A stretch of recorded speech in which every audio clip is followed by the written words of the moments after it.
TV KPM. Terus berkongsi pelbagai informasi dan juga memberi ilmu pengetahuan yang bermanfaat untuk semua murid-murid dalam Didik TV KPM. Assalamualaikum, salam sejahtera. Apa khabar semua? Yang pastinya hari ini anda bersama saya Hazrina Kasim. Rasa teruja hari pertama sebenarnya bersiaran langsung untuk sesi 2022 di Didik TV KPM, yang pastinya kami juga nak berikan yang terbaik untuk murid-murid bersama-sama menelaah pelajaran dan juga mengetahui tips-tips penting. Ini kami nak bawakan 1 jam pemerhatian anda sebenarnya untuk memberi fokus kepada calon-calon SPM yang bakal menduduki peperiksaan dalam mata pelajaran Sains Rumah Tangga. Hari ini kita nak tahu apakah antara tips dan juga persediaan yang boleh dilakukan oleh calon-calon SPM. Baiklah, tak nak melengahkan masa lagi, apa kata kalau kita berkenalan terlebih dahulu dengan guru penyampai kita pada hari ini. Apa kata kami kongsikan sedikit profil guru ini. Silakan.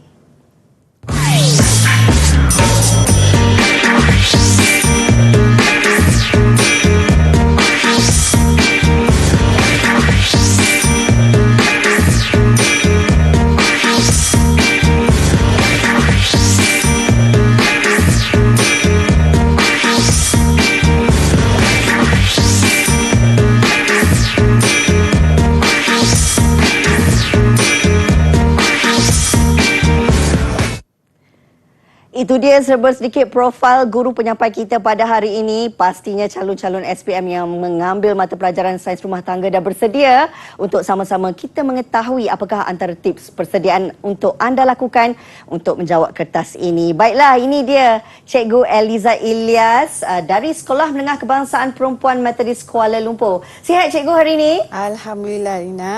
Okey, yang pastinya cikgu, kita pun dah bersemangat. Saya juga percaya calon-calon SPM sudah pun bersedia nak mengetahui tentang tips ataupun teknik menjawab kertas soalan Sains Rumah Tangga kertas 1. Jadi cikgu, sebagai permulaannya, pasti cikgu dapat memberikan sedikit panduan apakah yang perlu diketahui oleh calon-calon SPM bagi kertas 1 mata pelajaran Sains Rumah Tangga. Silakan. Okey, terima kasih Rina. Ya. Okay, saya mulakan ya. Ya, silakan. Okey, jadi sebagai persediaan untuk anak murid kita yang tak lama lagi akan menduduki peperiksaan. Okey. Jadi untuk Sains Rumah Tangga, kod kertas kita ialah 3769 Rina. Ya. Jadi apa yang murid perlu tahu untuk persediaan mereka dalam menghadapi peperiksaan? Okey, yang pertama, saya rasa semua murid SRT telah didedahkan pada awal-awal mereka memasuki kelas untuk SRT, iaitu mereka akan didedahkan tentang SRT ini akan ada 2 kertas. Yang pertama kertas 1 yang mengandungi 70 markah, dan kertas 1 inilah yang akan mereka duduki tidak lama lagi. Manakala kertas 2 30 markah iaitu amali. Ya. Jadi pada kertas amali ni semua calon-calon SPM untuk tahun 2021 telah pun melaksanakan tanggungjawab mereka. Dan markah pun telah dihantarlah ke pihak lembaga peperiksaan. Jadi dekat sini sebenarnya mereka dah lalui benda ni, dan mereka pun mungkin telah tahu markah mereka melalui guru masing-masing. Okey. So yang kertas 1 ni lah yang menjadi debaran kepada mereka untuk mereka menjawab tak lama lagi. Ya. So okey. Jadi kita terus tumpu kepada kertas kita lah untuk peperiksaan. Jadi kertas 1 yang akan calon-calon duduki, mereka perlu menjawab dalam tempoh 2,5 jam. Dalam tempoh 2,5 jam ini mereka perlu menjawab ada 2 bahagian. Bahagian A yang mana mengandungi 20 soalan. Okey, dan bahagian A ini adalah soalan struktur. Soalan struktur dan mengandungi 50 markah. Manakala bahagian B ialah bahagian esei. Bahagian esei yang hanya mengandungi 4 soalan sahaja, tetapi markahnya 50 markah juga. Jadi untuk menjawab kedua-dua bahagian ini, yang pertama sekali yang perlu saya highlightkan di sini ialah calon perlu menjawab di ruang jawapan yang disediakan. Jangan jawab tempat lain. Sebabnya ruang jawapan telah disediakan. So jawablah di ruang jawapan yang telah disediakan. Bukan jawab di muka surat lain kemudian buat note pula. Sila rujuk. Tak ada. Kita nak tengok jawapan tu di ruang jawapan. Baik. Kemudian yang kedua, apabila sekali lagi saya highlightkan, apabila ada soalan melakar, seboleh mungkin gunalah pensel. Kenapa guna pensel? Tak boleh ke cikgu guna pen? Boleh, tapi bila kita melakar mesti ada yang kita nak padam. So kalau kita pakai pen, kita terpaksa guna liquid paper, nampak tak cantik lah, tak kemas. So kita gunakan pensel, kita boleh padam, kita adjust balik. Ya. Jadi saya cadangkanlah kita gunakan pensel 2B. 2B kenapa? Sebab gelap. Jadi nampak terang lah nanti bila kita nak hantar kertas peperiksaan kita. Itu cadangan. Boleh guna pen. Okey, jadi kedua-dua bahagian ini mereka wajib jawab, mesti jawab. Tidak ada soalan pilihan. Perlu jawab. So, soalan kita. Kemudian satu lagi, ramai murid-murid. Bila dah lah hujung-hujung ni, cikgu, soalan apa keluar? Itu yang selalu budak tanya. Soalan apa keluar? Semuanya berdasarkan kepada buku teks. Yang penting baca, faham, ingat. Baca, fahamkan dan ingat fakta. Semuanya diambil daripada buku teks.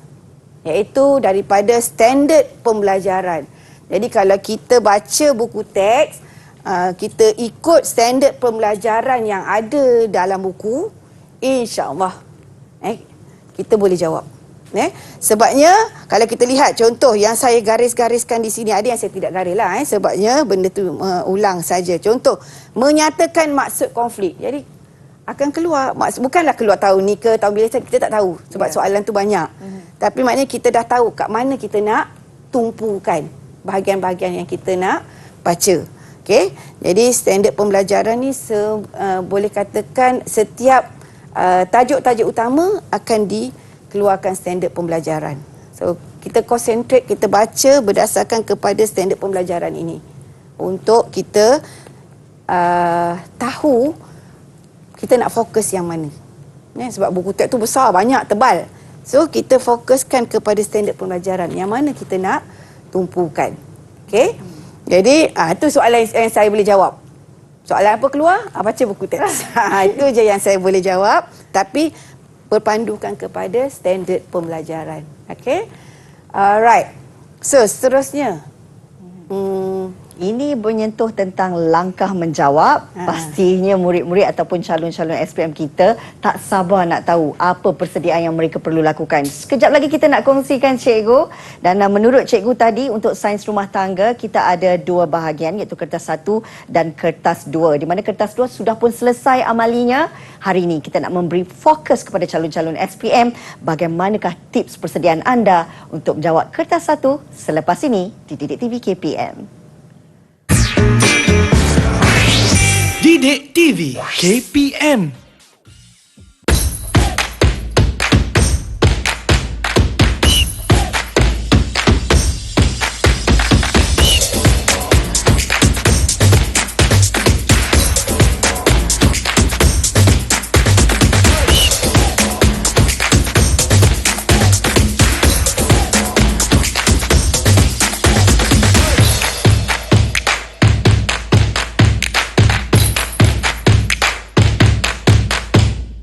So hari ini kita akan buat aktiviti memfokuskan senaman bahagian atas badan. So bila kita turun kita akan rasa resistant daripada TheraBand ini. Okey, nampak tak siku berada dalam 90 darjah. Perfect degree untuk crease. Dan kita akan jumpa lagi di Cergas bersama Jurulatih.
pembelajaran melangkaui bilik darjah melalui Didik TV KPM, pendidikan maya yang meliputi kurikulum kebangsaan, dikendalikan oleh guru-guru berpengalaman untuk murid-murid prasekolah, rendah dan menengah. Pembelajaran kini lebih menyeronokkan bila-bila masa di mana jua. Hanya di NTV 7. Didik TV KPM.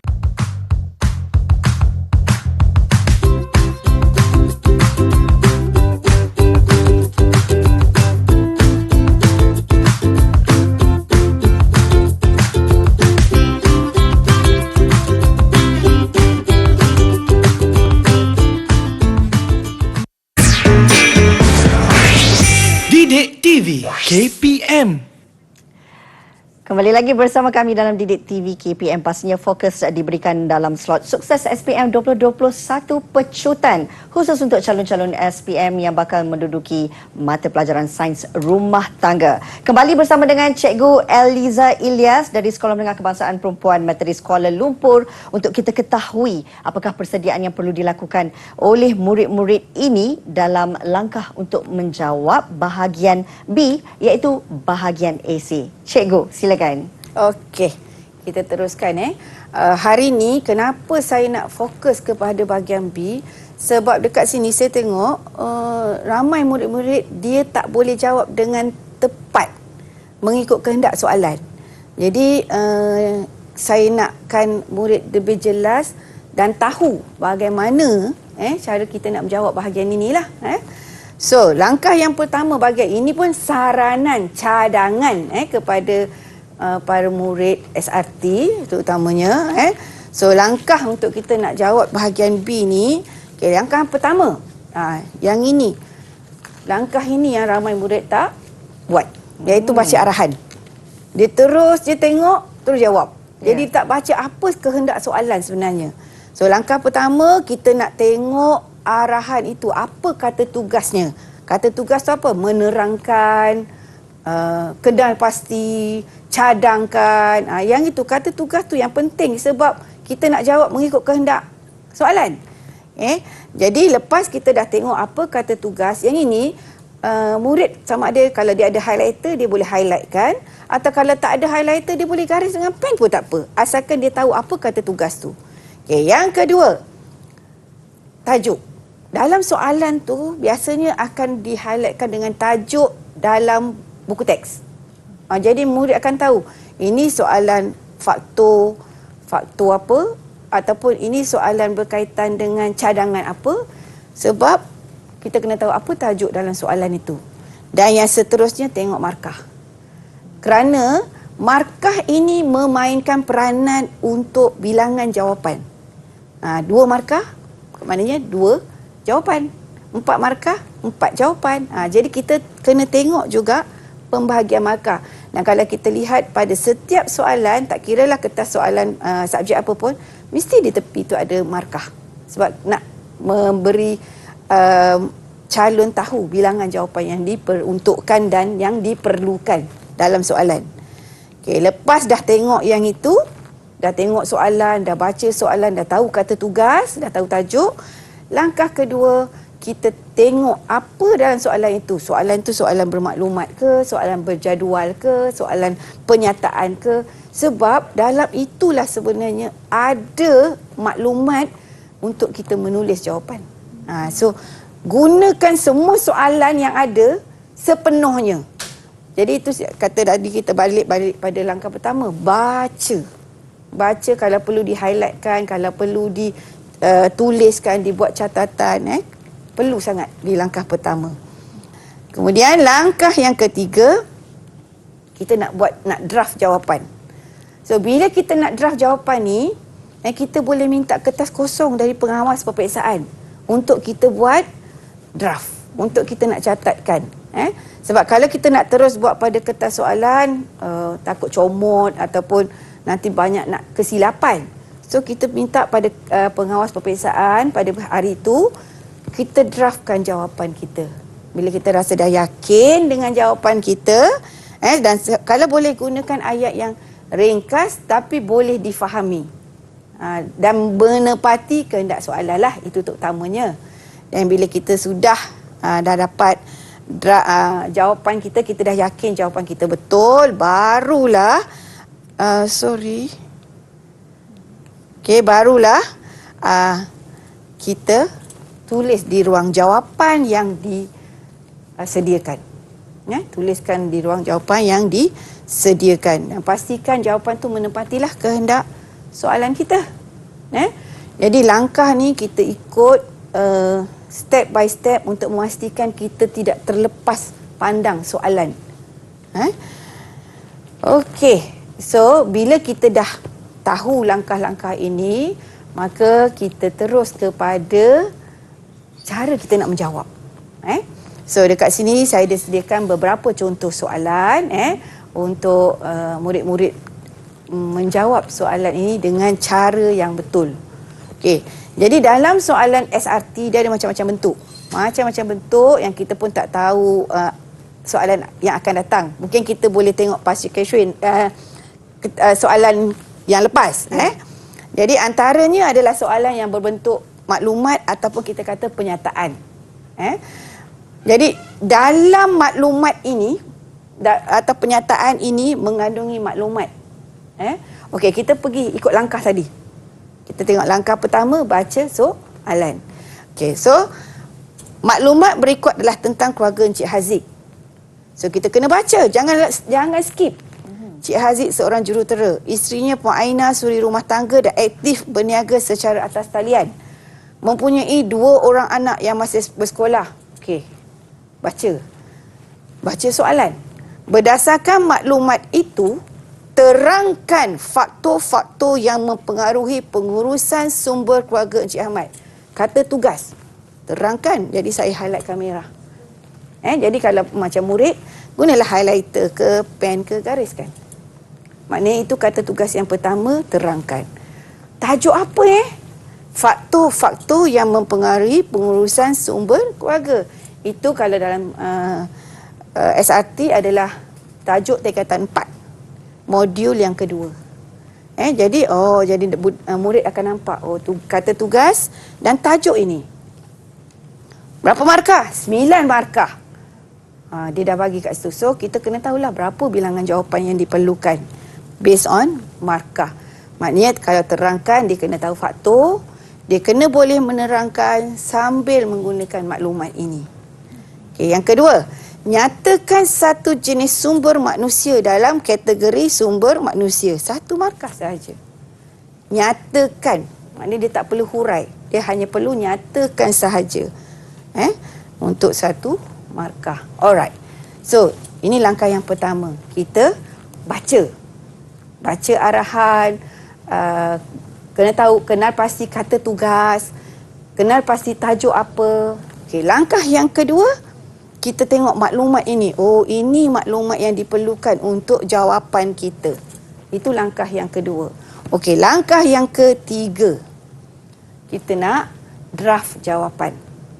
Okey, jadi bila kita draft jawapan, kita kena ingat baliklah apa yang kita belajar. Seperti mana tadi saya cakap. Maknanya kita kena baca, faham, ingat.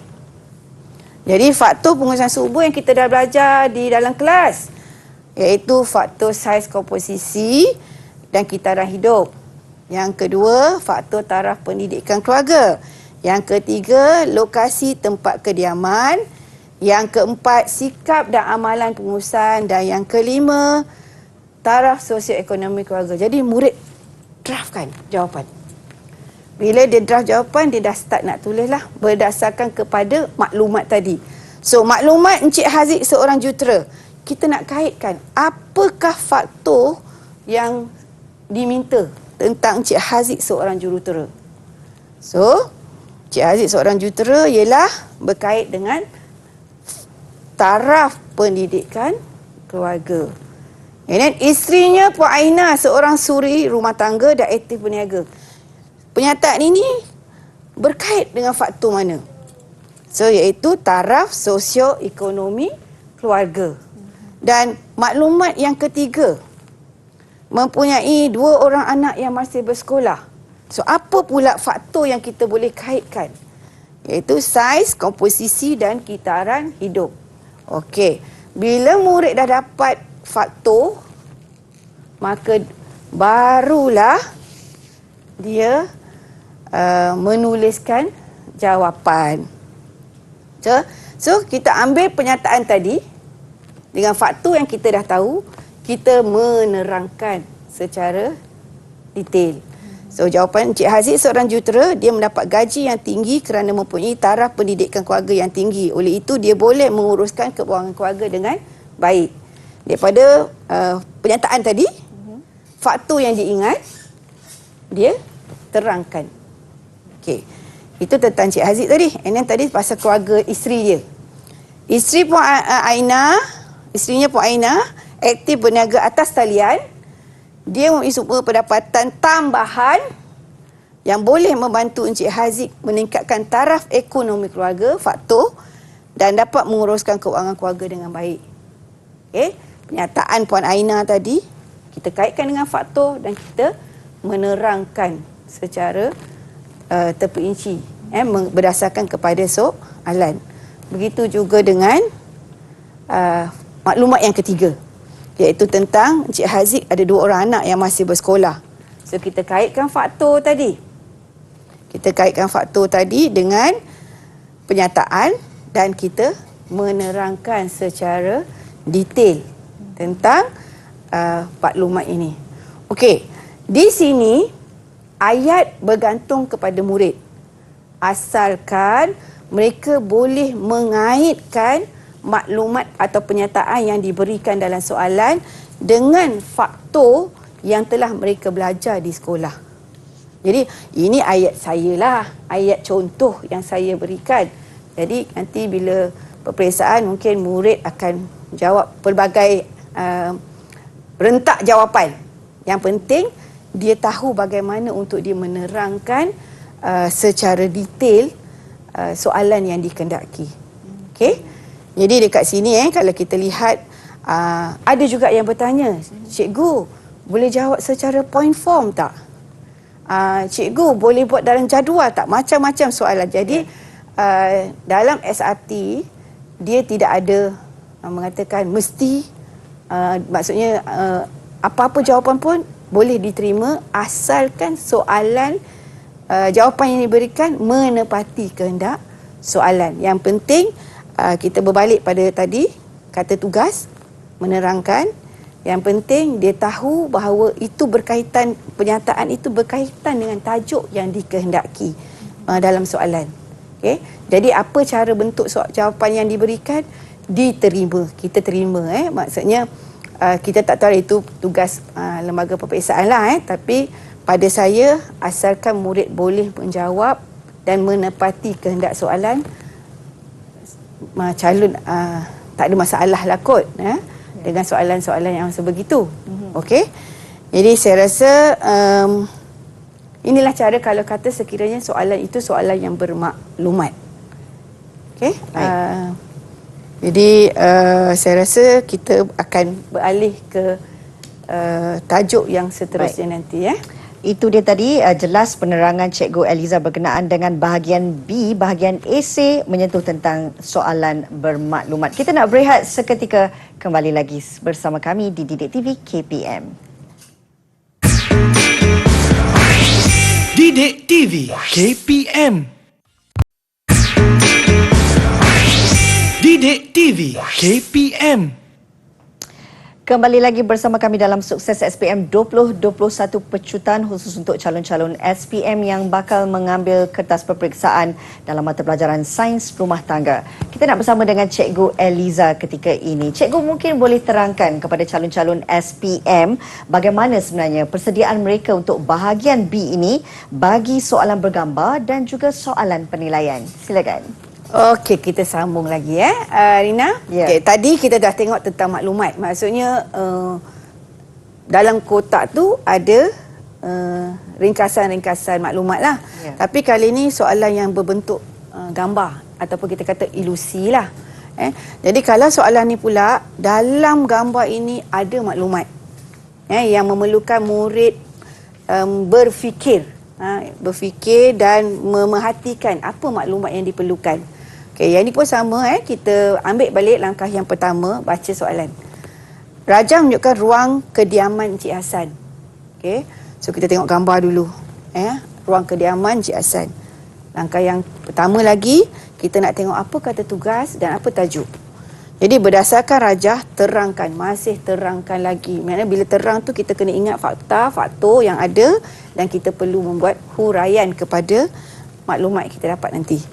Faktor-faktor yang mempengaruhi keselesaan ruang tempat kediaman Encik Hassan. Jadi soalan ini dia minta kita menerangkan tajuk faktor keselesaan tempat kediaman. Ini pula soalan tingkatan 4. Modul yang ketiga. Tajuk tempat kediaman. Okey.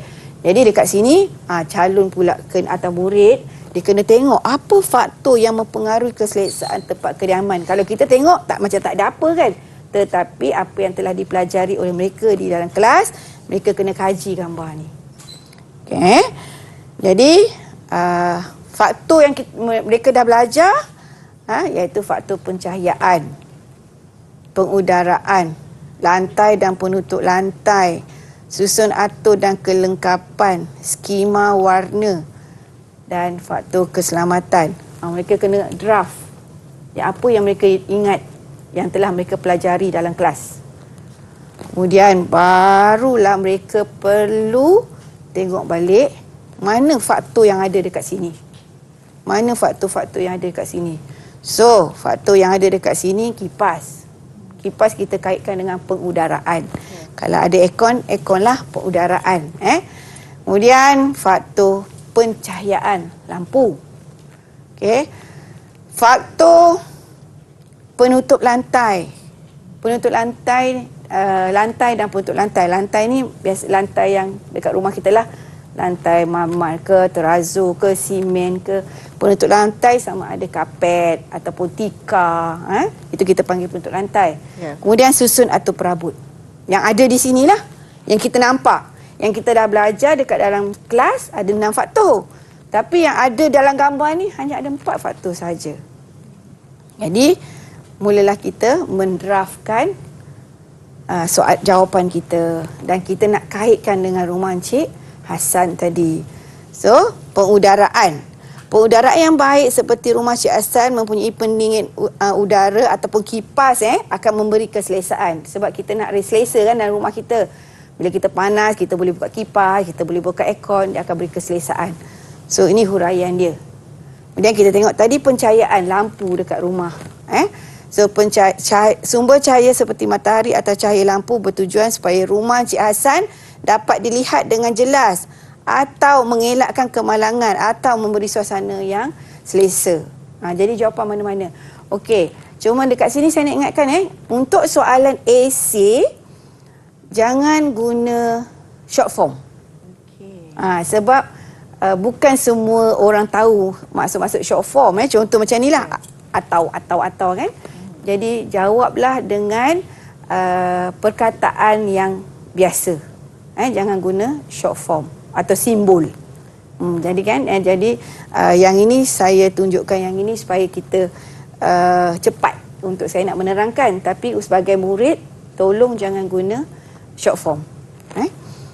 So, pencahayaan dia terangkan kenapa perlu cahaya di rumah. Kalau gelap, kita perlukan lampu untuk nampak lebih jelas. Kalau kita tak pakai lampu, kita ada tingkap. Supaya tingkap akan cahaya akan masuk melalui tingkap. So dia perlu terangkan. Kemudian alatan dan kelengkapan yang kita lihat tadi adalah perabot di rumah Encik Hassan. Jadi bagaimana Encik Hassan menyusun perabot dia supaya tidak menghalang laluan. Sebab apa kenapa kita tak nak dia halang laluan? Untuk mengelakkan kemalangan. Terlanggar sana, terlanggar sini, terutama kalau kata ada anak kecil ataupun ada orang kurang upaya. Jadi susunan di ruang kediaman Encik Hassan tu perlulah disusun dengan sistematik. Tujuan dia untuk mengelak kemalangan atau mengelakkan daripada menghalang laluan. Itu jawapan dia, key yang kita nak. And then kalau kita tengok dalam gambar tadi ada penutup lantai. Jadi Di penutup lantai ni dia ada banyak function selain daripada untuk mencantikkan lantai, mencantikkan ruang kediaman, dia juga digunakan untuk menutup kecacatan lantai ataupun untuk mengelakkan lantai licin. Jadi rumah Cik Hassan punya lantai dan penutup lantai yang rata, kukuh, tidak licin dan mudah dijagalah sepatutnya. Okey. Jadi penerangan di sini perlu kita kaitkan dengan gambar yang ada dekat dalam soalan. Okey, ini satu lagi soalan bermaklumat. Ini satu lagi soalan bermaklumat yang mana yang ini dia bagi sampai 2 gambar. Sebab dia nak suruh murid kaitkan soalan gambar 1 dengan gambar 2. Tadi 1 gambar, ini 2 gambar. Okey, rajah 1 menunjukkan sejenis makanan mudah yang telah dimakan oleh Zeti. Rajah 2 menunjukkan sebahagian dari sistem pencernaan. Jadi apa yang perlu murid nak tahu dekat sini? So dia kena kaji gambar. Kaji gambar. So gambar yang pertama ialah gambar potato chip, keropok kentang tanpa lemak. Dalam ini kandungan nutrien yang ada karbohidrat 113 gram, protein 15 gram. Jadi yang di-highlightkan dekat sini kentang tanpa lemak. Maknanya keropok kentang ni tak ada minyak. Kemudian gambar yang kedua ialah sistem pencernaan. X dan Y. So boleh tulis. X ialah duodenum dan Y ialah usus kecil. 2 gambar tu kita kena tengok apakah maklumat-maklumat yang ada dalam gambar ini. Right? Jadi kita tengok soalan. So, soalannya, berdasarkan rajah 1 dan 2, huraikan tindak balas enzim ke atas nutrien makanan mudah itu. Kata tugas, huraikan. Kita kena terangkan detail tentang tindak balas enzim ke atas nutrien makanan mudah DX. DX tu tadi dekat mana? Dekat duodenum tadi. Okey, 6 markah. Tindak balas enzim di bahagian X iaitu di duodenum. Okey, ini jawapan dia. Yang inilah ini jawapan dia. Jadi bila kita hurai, kita kena ambil balik gambar makanan mudah tadi, karbohidrat ataupun kentang akan dicernakan oleh enzim amilis dan menukarkannya kepada maltosa. Ini yang dikatakan hurai. Dia kena terangkan tentang proses pencernaan yang berlaku di duodenum. Okey, dan kita lihat yang ada tadi karbohidrat dan protein. So, protein di duodenum.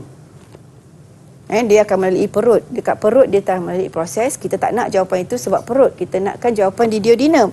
So, pepton akan dicernakan oleh enzim trypsin dan menukarkannya kepada polipeptida dan asid amino. So yang saya highlightkan ini adalah jawapan yang diperlukan untuk huraian bagi tajuk pencernaan. Sebenarnya ini adalah tajuk pencernaan. Jadi bila dikatakan hurai, kita kena huraikan makanan itu. Okey, dari mana hasilnya, apa enzimnya. Alright. So Rina, kita beralih kepada soalan yang seterusnya pula. Tadi boleh cikgu, silakan. Okey. So yang ini tadi kita tak habis lagi penyerapan. Penyerapan di Y. So samalah dia kena terangkan penyerapan glukosa asid amino akan diserap melalui sel epitelium ke kapilari darah dan melalui vena ke hati untuk dikumuhkan. Bila hurai maknanya dia kena cerita perjalanan itu sampai akhir. Okey. Okey, tadi tentang pencernaan. So sekarang ni kita beralih kepada soalan penilaian. Dalam soalan penilaian, biasanya dia akan beri 2 gambar. Kenapa dikata penilaian? Iaitu kita menilai. Menilai untuk kedua-dua gambar ini. Apa yang ada perbezaan dan persamaan terhadap soalan ini. Okey, kita lihat. Rajah 6 menunjukkan 2 lakaran style dihasilkan oleh Farah ke majlis perkahwinan kakaknya. So, Farah dihasilkan style. Okey, so Farah seorang remaja bertubuh tinggi dan langsing. Dia ada kaitan. Jadi Farah ni, tubuh dia tinggi langsing. So ada 2 style pakaian. Maknanya dekat sini, dia minta kenal pasti, kata tugas, kesan ciri style pakai itu kepada Farah. Maknanya pakaian A atau pakaian B yang sesuai untuk Farah. So that's why dia kena membuat penilaian. And then daripada penilaian itu dia kena tentukan lakaran mana yang sesuai untuk Farah. Okay, dan soalan ketiga, cadangkan 2 warna yang sesuai. Okay, untuk pakaian pilihan Farah. Mana kat sini dia minta cadangan. Kata tugas berbeza. Kenal pasti, tentukan, cadangkan. Jadi jawapan tu berbeza-beza. So bila dikatakan kenal pasti, membuat kita buat penilaian, kita bandingkan. Dan apabila kita membuat perbandingan, bandingkan ciri yang sama, benda yang sama. Okey, macam ni contohnya garis leher. So sama. Garis leher. Apa perbezaannya? Pada garis leher pakai lakaran A dengan lakaran B. Kemudian yang kedua, lengan. Perbezaan lengan. Ini lengan padanan rata, ini lengan gelembung. Kemudian ini style ini kita panggil princess line ataupun garis puteri. Yang ini pula ialah isu atau kedut lepas. So ciri perbezaan ini kita boleh bandingkan dalam beberapa aspek lah. Tapi kenapa tidak warna, kenapa tidak hiasan? Sebab warna dia tidak nyatakan dekat sini, kita tak nampak pun warna. Okey. Jadi apabila kita memberi jawapan, kita kena beri justifikasi juga. Sebab bila soalan kenal pasti, kita kena bagi reason. Contoh yang inilah tadi. Garisan puteri pakai A tidak sesuai kerana memberi kesan lebih langsing. Kedut lepas di pinggang pakaian B sesuai kerana memberi kesan sedikit rendah dan lebar. Apabila kita membuat penilaian, kita kena bagi reason juga. Kita cuma tak boleh kata, oh sesuai, tak sesuai. Tak ada reason. So bila soalan penilaian, kita mesti memberi kesan, reason dia. Lengan padanan rata tidak menampakkan lengannya berisi. Lengan gelembung akan nampak lengannya lebih berisi. Sebab lengan itu kembang kan. So kita nampak tangan tu besar sikit. Garis leher bentuk bulat akan menampakkan lehernya pendek sedikit. Sama. Yang ini jawapan dia sama sebab kita tengok tadi sama. Jadi itu saya kata tadi. Bila penilaian ada perkara yang sama, ada perkara yang berbeza, tak apa. Yang penting calon tahu kenapa reason dia. Okey, jadi soalan yang kedua dia tanya pakaian yang mana. So berdasarkan kepada yang ini kita tengok yang mana yang sesuai. So jawapan dia pakaian B dan cadangan warna merah, hijau terang, boleh yang sesuai untuk bentuk badan tinggi dan langsing. Jadi kat sini tajuk ni bukan semestinya pakaian, dia boleh apa sahaja tajuk dalam sains rumah tangga. Yang penting ialah bila soalan penilaian kita kena membandingkan kedua-duanya. Okey. Yang kedua, bila kita membandingkan, kita kena beri justifikasi ataupun sebab-sebabnya. Okey, Rina? Okey sangat cikgu, jelas, faham. Okey, itu cara yang satu. Ada lagi satu cara cikgu yang boleh cikgu terangkan? Okey, cara yang kedua yang ini pula. Tadi dalam bentuk Kotak perbandingan. Kotak perbandingan. Yang ini kita membandingkan dengan cara kita bagi, actually sama je. Yang penting calon kena tahu apa yang sedang mereka bandingkan. Cuma cara kadang-kadang memanglah budak-budak kita ni akan tanya, cikgu step ini boleh tak? Cikgu boleh. Jadi apa pun boleh, yang penting dia kena nyatakan A, B. Apa dia ciri-cirinya. Barulah kita namakan penilaian. Kalau tidak dia akan jadi seperti soalan yang pertama tadi, maklumat. Tidak ada perbandingan. Okey. Okey, terima kasih Cikgu Eliza untuk penerangan bahagian B bagi soalan bergambar dan soalan penilaian. Kita akan berehat seketika. Kembali lagi bersama kami dalam Didik TV KPM. Didik TV KPM. Didik TV KPM. Terima kasih kerana bersama kami dalam Sukses SPM 2021 Pecutan, dan pastinya kita nak bawakan pemerhatian calon-calon SPM yang mengambil kertas 1 bagi mata pelajaran Sains Rumah Tangga. Nak kembali bersama dengan Cikgu Eliza. Cikgu mungkin boleh terangkan kepada calon-calon SPM bagi bahagian B, apakah persediaan yang perlu mereka lakukan untuk menjawab bahagian B ini bagi soalan bentuk melakar. Silakan. Okey, seperti mana yang saya sebut tadi pada awal-awal tadi, maksudnya bila kita menjawab bahagian lakaran, pensel. Okey, jadi dekat sini kita tengok pada soalan. Apa pun dalam perbincangan kita lebih kita rujuk pada soalan supaya murid lebih jelas, kan? Okey, so dalam soalan ni lakar dan label. Soalannya ialah lakar, label. Jadi calon dia perlu lakarkan gambar dan dia perlu labelkan. Itu kata tugas.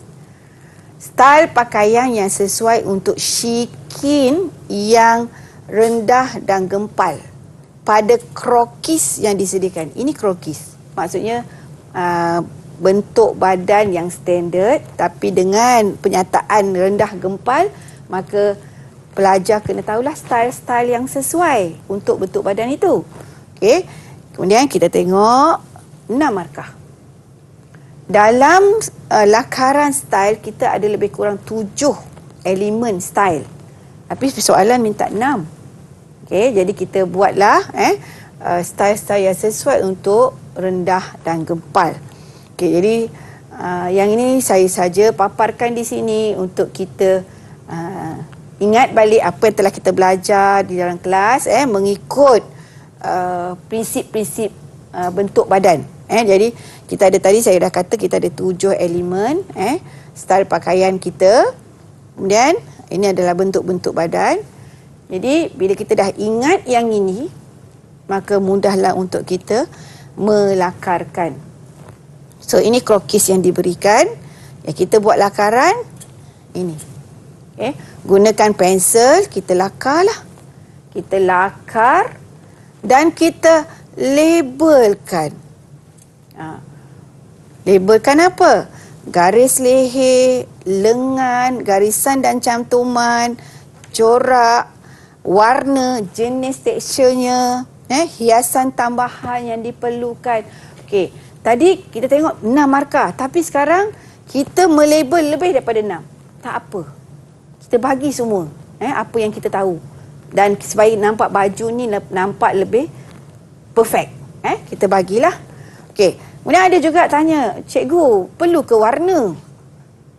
Okey, kalau kita dah label, tak perlulah kita warna. Sebab kita dah label pewarna hijau lembut. Tapi kalau murid nak warna dan sesuai dengan bentuk badan itu, silakan. Tak ada kata tak boleh. Tapi sebab apa kita nak buang masa waktu peperiksaan, kita sangat-sangat menghargai masa. So cukuplah dengan kita melabel. Arahan pun lakar dan label. Okey, ini satu contoh style pakaian lah. Okey, ada juga ikutlah, maknanya lakaran ini tidak statik. Lakarlah mengikut bentuk badan yang dirasakan sesuai dengan bentuk badan itu. Ini yang untuk label lakar style pakaian. Satu lagi yang ini adalah tentang label makanan. Soalan, Persatuan SRT sekolah anda bercadang memasarkan produk berasaskan roti untuk projek jualan sekolah. Anda dikenaki menghasilkan label makanan untuk produk itu. Lakar dan labelkan label makanan. Arahan dia lakar, label, apa dia? Label makanan. Yang kreatif untuk produk itu yang mengandungi maklumat mengikut peraturan-peraturan makanan 1985. 10 markah. So, ruang jawapannya adalah kotak ini, maka lakarlah di dalam ruang ini. Label makanan, bukan pembungkus makanan. Yang ini selalu murid confuse. Label makanan lain, pembungkus makanan lain. Pembungkus tu bungkusan roti, kotak-kotak itu ialah pembungkus makanan. Label ni apa yang ada pada plastik itu, apa yang ada pada kotak itu. So, apa dia? Ini dia. So, ada 10 maklumat di dalam lakaran label. So, mulanya murid lukislah dulu, lakarkan dulu. Dia buat semua ni, ini dipanggil lakar. Melakarkan mengikut apa maklumat-maklumat yang perlu ada dalam label, dalam label makanan. Kemudian bila kita dah lakar, kita perlulah label sebab arahannya lakar dan label. Apa kesannya pula cikgu kalau tak label, macam mana? Tak ada markah lah sebab awak tak ikut arahan. Kan? Jadi kita kena ikut arahan kata tugas tadi. Okey, jadi kita kena lakar dan labelkan dengan betul mengikut maklumat-maklumat yang telah kita pelajari di dalam kelas. iaitu ada lebih kurang 10 maklumat yang diperlukan. Di sini saya telah paparkan maklumat-maklumat itu, seperti kena tulis. Kalau ada bahan pengawet, nyatakan ada. Apa bahan pengawet itu? Kalau kita tengok dalam pembungkus makanan, dia akan nyatakan. Samalah kalau tak ada, tanpa bahan pengawet. And then jenama, komposisi nutrien. Kalau tak ingat semua, kita ambil yang asas 3, karbohidrat, protein, lemak. Yang penting dalam kita punya pembungkus makanan kena ada nutrien. Jadi yang kita dah belajar memang karbohidrat, protein, lemak tu memang ada. Okay, kalau tiada, letak kosong. Okay, macam tadi, tanpa lemak kan. So, lemaknya kosong. Berat atau isi padu, tengoklah gram ke mililiter bergantung kepada soalan tadi. Kalau dia nak katakan air, mililiter lah kan. And then kod bar, kita buat saja. Kod bar kita, tanda halal, alamat dan nama dan alamat pengeluar, bahan. Cikgu mana nak tahu semua bahan-bahan ni? Kita letak yang basic. Contoh kalau roti, apa kita nak buat roti guna apa? Tepung, yeast, gula. Letak yang basic pun tak apa. Yang penting murid tahu apa bahan yang nak digunakan.